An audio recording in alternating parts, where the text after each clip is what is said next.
Now we get to pick up that idea of ethical critique as a choice between different ways of being a hero in a more theoretical way, with the work of Gregory Nagy in his book Best of the Achaeans, Concepts of the Hero in Archaic Greek Poetry. And full disclosure, Gregory Nagy is my old teacher from my undergraduate days, and someone with whom I've worked closely, and a man whose work I admire greatly.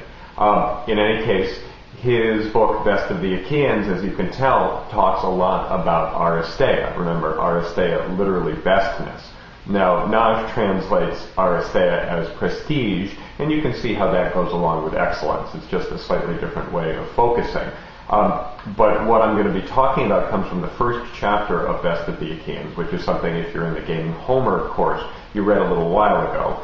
The assignment for Gaming Homer for this module is chapters 2 and 3, which build on what we find here, as I'll talk about in chapter 1. If you're in the Living Epic course, obviously you're not required to read this, but again, just like Lord's book, Best of the Achaeans comes very highly recommended by me, and I encourage you to check it out at the library, if you will, or by buying a copy. In any case, what Nagy is talking about in chapter 1 of Best of the Achaeans is a moment in book 8 of the Odyssey. Now you may remember that all the way back from our first module.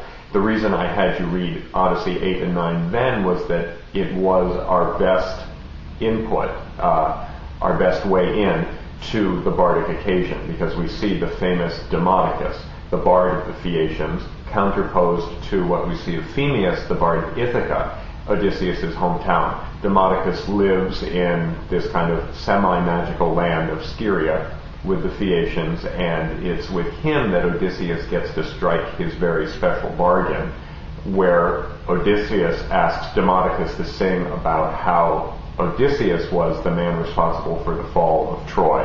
And Demodocus responds, and then Odysseus uses the opportunity to weep copiously so that the king of the Phaeacians, Alcinous, will ask him who he is, and Odysseus will get the chance to tell his own story.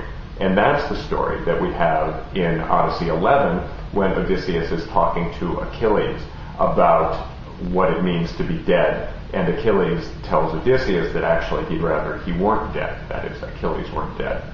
What we see in Book 8 of the Odyssey with the first song of Demodocus is a very strange moment in all of Homer, a kind of story about Odysseus and Achilles that we don't have any reference to otherwise, but was perhaps in the background of the Odyssey. It's a moment when there is, in fact, a quarrel, according to the song as we hear it reported, as Demodocus sang it to the Phaeacians and Odysseus, when Odysseus and Achilles are at odds, and Agamemnon is happy because he sees that the best of the Achaeans, and this is where the title of Nagy's book comes from, the best of the Achaeans are quarreling, and this makes Agamemnon happy.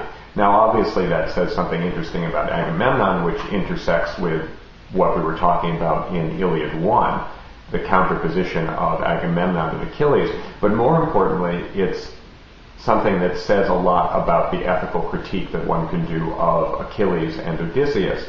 And more than that, it seems to be saying that the bard is, in a certain sense, in charge of that ethical critique. Here's what Nagy says about it. My suspicion is that the oracle was not misunderstood in its prophecy of a quarrel between Achilles and Odysseus specifically.